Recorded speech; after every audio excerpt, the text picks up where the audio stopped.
네, 이란 전쟁이 10일째 접어든 가운데 중동 전쟁의 성패가 호르무즈 해협 통제력에 달렸다는 관측이 힘을 얻고 있습니다. 이런 가운데 가장 격렬한 공습을 예고한 미국의 속내에도 관심이 쏠리고 있는데요. 네, 관련 내용 안승훈 서울대 이스라엘 교육연구센터 선임 연구원과 함께 짚어보도록 하겠습니다. 어서 오십시오. 어서 오십시오. 네, 반갑습니다. 네, 박사님. 저희가 오늘 키워드 세 가지로 하나하나 이 내용을 짚어볼 텐데 첫 번째 키워드부터 좀 만나보도록 하겠습니다. 미 국방부의 예고였는데요. 오늘 가장 격렬한 공습, 노림수눈이라는 키워드였습니다. 전쟁이 곧 끝날 거다. 트럼프 대통령의 발언 후에 미 국방부가 가장 격렬한 공습을 할 거라고 예고를 했잖아요. 그리고 네네. 미국과 이스라엘이 그 후에 원거리 타격을 퍼붓고 있는 상황인데 이란, 테헤란 주민들 같은 경우에는 정말 지옥 같다 이런 반응까지 나왔고 저희가 조금 전에 이제 박현우 기자 연결도 해봤을 때 그런 반응을 또 보였었습니다. 지금의 상황 어떻게 좀 진단하고 계신지부터 들어보도록 하겠습니다. 전체적인 전쟁 상황을 봤을 때 지금 10일째 전쟁이 지금 진행이 되고 있거든요. 네네. 초기에는 많은 전문가들이 전쟁이 상당히 심각해지지 않을까 많은 우려를 했지만 의외로 전쟁은 미국이 주도하는 미국과 이스라엘이 전체적으로 전쟁을 주도하는 일방적으로 주도하는 전쟁이 진행되고 있고요. 지금 전체적인 전쟁의 분위기는 전체적인 일종의 군사 전략적으로 봤을 때는 일종의 마무리 단계에 들어가지 않는가 생각이 들고요. 교수님 보실 때도 마무리 수준이다 이렇게 보이시는 거예요? 네, 11일 동안 미국과 이스라엘이 보여줄 전략 전술을 다 보여줬고요. 이에 대한 이란의 저항도 다 보여줬습니다. 서로가 다 모든 패를 다 보여주었기 때문에 예. 새로운 변수가 생기지 않는 이상은 현재의 전쟁 상황은 계속 지속될 것이고 결국은 전쟁의 주도권과 전쟁의 마무리는 출구 전략은 트럼프가 결정하고 트럼프가 어떤 방식으로 결정한 것인지에 대해서는 이란이 결국 따라갈 수밖에 없고 이란의 선택권은 거의 없다고 볼 수 있고요. 물론 외부적으로는 체제 안정을 위해서 불사항전을 주장하고 있지만 그러고 있잖아요. 결국은 트럼프가 이 전쟁의 모든 것을 장악하고 있는 상태에서 특히 공중전이라든지 해상전이라든지 전체적인 전쟁의 상황은 미국 중심의 전쟁이 진행되고 있기 때문에 결국은 트럼프가 이 전쟁을 마무리하고 결정할 수도 있고 결국 이란은 결사항전을 외치지만 결국 따라갈 수밖에 없는 전쟁의 상황입니다. 그러니까 박사님 보실 때는 쉽게 얘기해서 네네. 트럼프의 그 공언대로 네네. 호언장담대로 흘러가고 있다 이렇게 이해를 하면 된다는 말씀이신 거죠? 100%로 저는 흘러가고 있다고 생각합니다. 그렇군요. 네네. 알겠습니다. 그러니까 마무리 단계에 진입하고 있다라고 말씀해 주셨는데 특히 이제 긴장이 고조되고 있는 부분이 바로 이제 역시 호르무즈 해협일 것 같습니다. 그렇습니다. 미국이 이란의 기뢰 부설선 16척을 완파했다는 소식이 전해지기도 했고요. 그러니까 미국의 움직임이 이렇게 되는 게 결국 이제 전쟁의 승패가 호르무즈 해협에 달렸다라고 생각하기 때문일까요? 지금 전체적인 상황을 봤을 때는 공중전이라든지 해상전에서 모든 전쟁의 판도는 이미 미국 중심으로 바뀌었기 때문에 네. 이란이 보여줄 수 있는 카드는 그리 많지는 않습니다. 네. 이란이 걸프 국가들에 대해서도 공격을 했고 그리고 헤즈볼라라든지 이라크에 있는 시아파 민병들을 통해 가지고 부분적인 미군에 대한 공격을 시도했거나 이란의 공격을 시도했지만 결국 그것이 무산이 됐고요. 이란이 마지막으로 내놓을 수 있는 카드는 호르무즈 봉쇄라든지 완전 봉쇄라든지 그게 유일한 카드가 아닌가 하는 게 제 생각입니다. 그렇군요.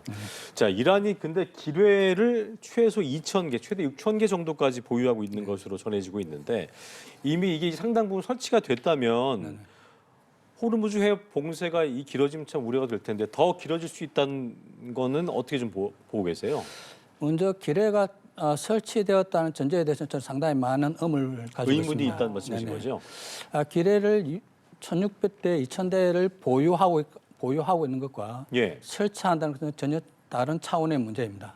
쉽게 말하면 이란이 탄도미사일을 3,000대를 가지고 있지만 그게 만약 발사대가 다 파괴될 경우는 그거는 유용무실합니다. 지금 이란의 기뢰의 그 능력에 대해서는 좀 많은 의문을 제기하고 있는데 뭐 극단적으로 2,000기를 보유하고 있다지만 이란이 기뢰를 호르무즈 해협에 설치하기 위해서는 불소선도 필요하고요. 사전 작업도 필요하고 향후 관리도 필요합니다. 그러나 이미 미국은 이에 대한 완전한 전략을 세웠다는 저는 생각하고 있습니다. 네. 그렇기 때문에 좀 유조선에 대한 트럼프는 유조선에 대한 호의들 상선 호의들 그 추진할 것이라고 진행할 것을 말을 하는데 그에 대한 자신감이 아닌가 생각이 되고 이란의 기뢰가 비록 물론 그 한두 대가 유조선 공격으로 인해 가지고 그에 대한 심리적 타격이라든지 경제적 타격은 상당히 클 겁니다. 네. 저 평상시에는 150대 내지 200대 이르는 유조선이라든지 LNG선을 통과하고 있지만 지금은 10대 이하의 유조선이 통과하고 있거든요. 그런 의미에서 볼 때는 상당히 어떤 그 지역 경제에 대한 전체 세계 경제에 대한 심리적 타격은 컸지만 이것 또한 그리 효과적인 이란의 작전은 아닐 것이라고 저는 생각했습니다. 충분히 그러네요. 미국이 컨트롤 가능하고 관리 가능한 수준이라 저는 생각하고 있습니다. 그렇군요. 네네. 그러니까 지금 현재 호르무즈 해협이 혁명수비대 그리고 이란 해군이 함께 관리하고 있는 것으로 알려졌는데 특히 혁명수비대는 최근 새 지도자 모즈타바에게 공개적으로 충성을 선언하기도 했습니다. 지금 현재 이들의 병력과 전투 수준은 좀 어느 정도인 걸로 보세요? 무즈타바는 국가의 군사 조직은 아닙니다. 예. 이슬람 신정 체제가 처음 등장했을 때 호메니가 자기의 신정 체제를 유지하기 위해서 만든 특별 부대입니다.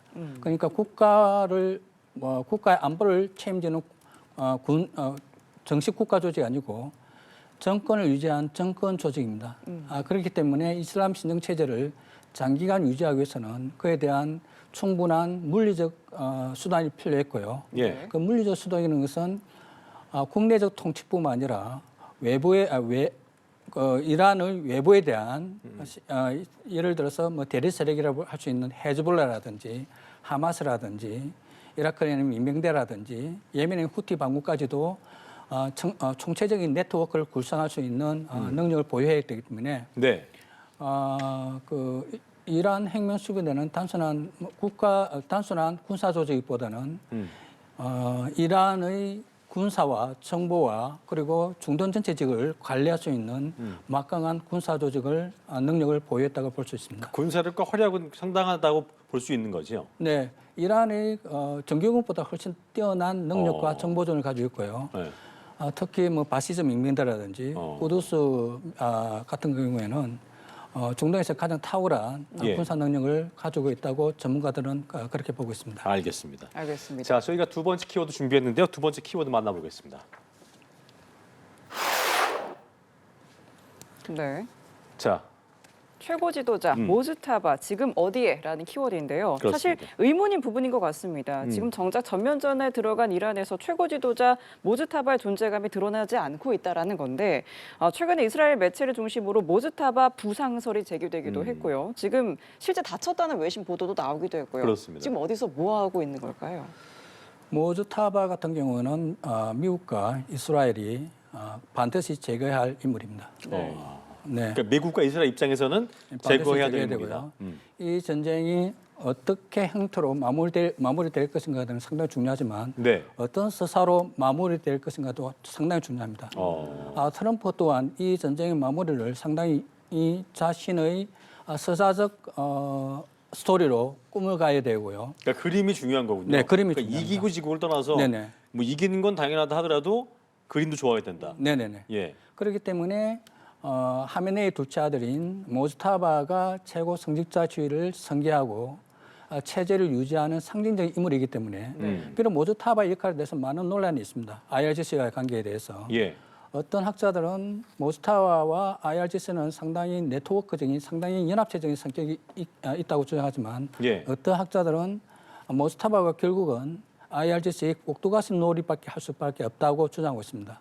왜냐하면 하메네이가 모즈타바의 아버지인 하메네이가 집권했을 때는 모즈타바의 영향력은 상당히 강력했습니다. 그러나 아버지인 하메네이가 제거되고 난 후 모즈타바가 단독적인 종교적 권위를 누렸지 정치력을 발휘했지 그리고 이란 국민으로부터 대중적인 지지를 받을지에 대한 회의는 상당히 많습니다. 그렇기 때문에 미국의 트럼프라든지 이스라엘 나타냐가 모즈타바의 생존은 전쟁이 마무리에 있어서 전쟁이 어떻게 마무리될 것에 대한 방점을 찍지 않았다는 그런 상당한 부담감을 느낄 수 있습니다. 그렇기 때문에 모스타바의 제거는 새로운 전쟁 목표이기도 하고요. 네.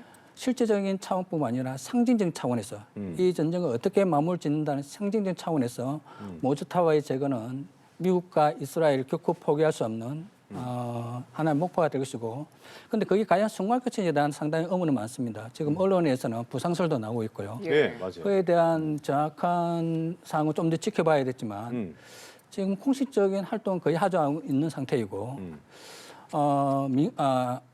안가에 지하 벙커에 안가에 있다는 뭐 안전 곳에 지금 숨어 있다는 뭐 하지만 얘기할 수 있잖아요. 예. 전체적으로 봤을 때는 미국과 이스라엘은 모스타바 지금 현재 있는 위치를 어느 정도 파악하고 있지 않는 게 제 생각입니다. 저희가 아까 이제 뉴스 중간에 뉴욕타임스발 속보를 보도해드리기로 했었는데 모스타바가 개전 첫날에 공습으로 인해서 다리를 다쳤고 현재 의식은 뚜렷하지만 최고 수준의 보안설에 피신돼 있다. 그러니까 이 얘기는 공습이 아까 말씀하신 것처럼 이스라엘과 미국에서는 제거해야 될 인물이라고 한다면 계속 모스타바의 위치를 파악하고 있고 공습을 해서 또 위협을 가하려고 하는 뭐 이런 게 이어지고 있다고 이해하면 될 것 같고요. 만약에 이런 부상을 당한 게 맞다면 모스타바의 부상이 이란을 더욱 결집시키는데 영향을 미치지 않겠냐는 분석도 있거든요. 어떻게 좀 전망해야겠습니까? 그에 대한 크게 뭐 두 가지 시각을 볼 수 있다고 저는 생각합니다. 과연 모스타바가 어느 정도의 부상을 당했느냐, 네. 경미한 부상인지 아니면 치명상인지. 네. 어떤 경우에든 모스타바의 생존은 이란의 국민들에게 강력한 메시지가 될 수 있고요. 왜냐하면 모스타바의 그 생존은 하나의 그 미국에 대한 이스라엘에 대한 전쟁에 대한 저항의 상징이 될 수도 있고요. 네. 희생의 상징일 수도 있고 그렇기 때문에 모스타바가 과연 그 부상의 정도에 따라서 물론 있지만 그 서사는 모스타바는 계속 유지할 것 같고요. 그러나 현재 부상의 정도에 대해서는 한번 좀 더 계속 추이를 지켜봐야 되지 않나 하는 게 제 생각입니다. 알겠습니다. 자, 세 번째 키워드 만나볼 텐데요. 띄워주시죠.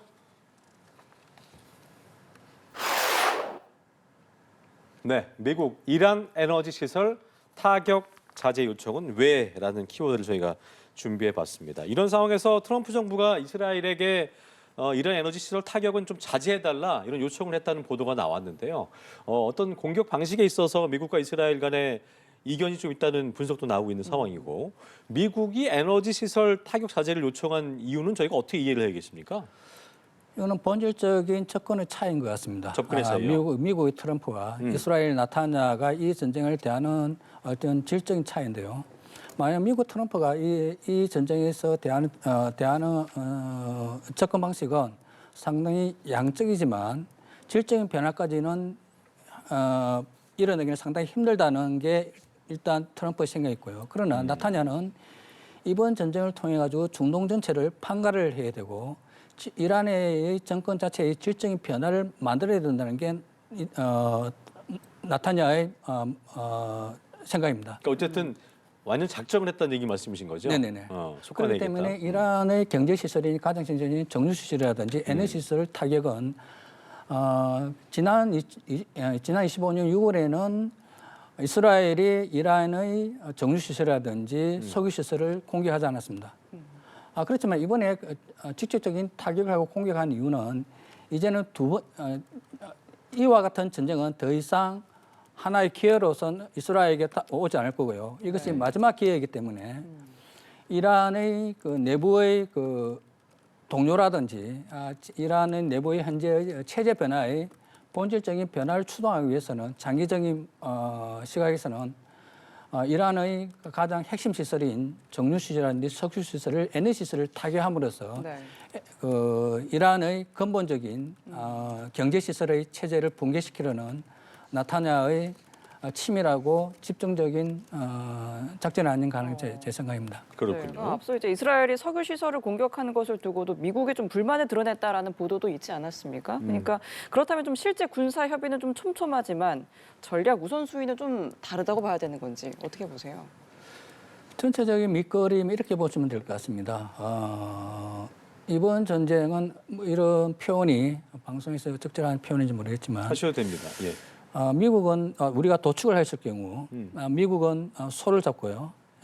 이스라엘은 예리한 칼로서 그 소를 분해를 하는데 이스라엘의 전쟁 목표는 확실한 것 같습니다. 이번 전쟁을 통해서 완전 판가를 해야 되고요. 그에 가진 이란이 지금까지 중동에서 지난 10년 동안 이란 중심의 새로운 체제를 계속 유지하려고 했던 네. 이 체제가 이스라엘의 존재 위험을 상당히 강하게 압박하기 때문에 나타냐는 이번 전쟁을 통해 가지고 더 이상 이란이 전쟁을 다시 할 수 없는 회생 불가의 상태. 해생 불가능한 근본적인 이란의 군사 능력을 제로 베이스 상태로 만들겠다는 정확한 목표가 있고요. 그런 의미에서 봤을 때는 가장 우리가 이제 지금 현재 전쟁 목표에 대해서 많은 논란이 있습니다. 트럼프의 전쟁 목적에 목표가 대한 논란을 목적이 말씀하신 뭔지 거죠? 그 네. 수준에 대해서 논란이 있지만 어떤 그것을 뭐 지금 현재 미국이 그 이란의 그 핵시설이라든지 예. 탄도미사일 시설이라든지 그리고 대리 세력인 네트워크의 제거에 대한 전체적인 양상에서는 트럼프와 나타냐가 동일한 수위를 가지고 있다고 저는 생각했습니다. 예. 그러나 네. 장기적인 측면을 봤을 때는 훨씬 나타냐가 더 지배하고요. 결국 이게 장기적인 이란 내에서 어떠한 변동이 일어날지 아무는 모릅니다. 왜냐하면 2011년도 아랍의 봄이라든지 올해 1월달 발발했던 이란 시민들의 시위라든지 보통 중동학자들이 예측하기로는 중동학자들이 예상하지 못한 사건들이 돌발적으로 발생하기 때문에 네. 만약 이런 도발 변수를 예측하더라도 예. 나타냐는 이제 회복 불가능한 이란의 군사력의 제거에 집중할 것 같습니다. 그러니까요. 어쨌든 본질적으로 이란과 미국이 그러니까 이스라엘과 미국이 이란을 제거하기 위한 거는 동일하지만 그 집착이나 이 집중력에 대해서는 그 차이를 말씀해 주셨는데 그 부분에 대한 트럼프와 네타냐후 총리 간의 어떤 접점이 좀 어떻게 또 이루어질지도 지켜봐야 될 부분이라고 볼 수 있겠네요. 알겠습니다. 자, 그리고 미 국방부가 개전 이래 처음으로 미군의 부상자 수치를 공개를 했고요. 미군이 140명 부상을 입었다고 밝혔는데 그동안 공개를 하지 않아 왔잖아요. 근데 부상자 수를 공개한 뭐 이유도 의미가 있을 것 같아요. 어떤 의미라고 보셨습니까? 저 개인적 생각은 트럼프의 자신감이라고 생각하고 있습니다. 자신감이요? 네네네. 이거밖에 다치지 않았다? 네네네. 지금 미국의 지금 군인 사망자 수가 7명이거든요. 예. 이스라엘 같은 경우에도 13명 정도이고 네. 걸프 지역 국가 같은 경우에도 사상 수가 10명 이하입니다. 전체적인 전쟁을 봤을 때는 전쟁 초기에 예상했던 사상자 수와 예측했던 수와는 전혀 예상과 다르게 아주 극소수의 희생자가 나왔습니다. 그렇기 때문에 트럼프는 지금 현재 미군 사상자가 7명밖에 지나지 않았다는 이 전쟁의 어떤 승리라든지 이 작전의 성공에 대해서 커다란 자신감을 가지고 있고요. 예. 그렇기 때문에 140명이라는 부상자 수를 발표한 것도 이 정도의 희생이라든지 이 정도의 추이라면 앞으로도 계속 강력하게 이란을 압박할 수 있다는 자신감의 발로이기도 하고 그런 뭐 어떤 그 투명성이라든지 그런 차원도 있지만 가장 근본적인 것은 트럼프가 이 전쟁을 자신이 주도할 수도 있고 전쟁을 주도하고 전쟁의 마무리를 할 수도 있고 전체적인 밑그림은 자기가 이끌어간다는 완전한 자신감이 모든 있고 것을 본인이 컨트롤할 수 있다. 컨트롤할 수 있다는 자신감이 나왔기 때문에 그리고 의외로 희생자 수가 생각보다 엄청나게 그 희생자 수가 상당히 7명인 것은 상당히 적은 숫자거든요. 물론 사망하신 분에 대한 생명에 대한 그 존중함을 우리가 상당히 깊이 생각해야 되지만 전쟁이 일어났을 경우에 비해서 보면 트럼프의 이번 이란 전쟁은 상당히 성공적이었고 앞으로도 이런 압력을 통해 가지고 이란에게 계속적인 압력을 계속 행사할 수 있다고 저는 생각하고 있습니다. 어쨌든 전쟁으로 인한 불안정성을 줄이고자 하는 측면도 있다고 좀 볼 수 있겠네요. 그렇죠? 예. 상당히 좋은 시그널보다는 예. 미국이라든지 미국 국민들이라는데 특히 지금 미국 이번 이란 전쟁에 대해서 여론은 거의 50대 50도 갈라져 있고요. 네, 네.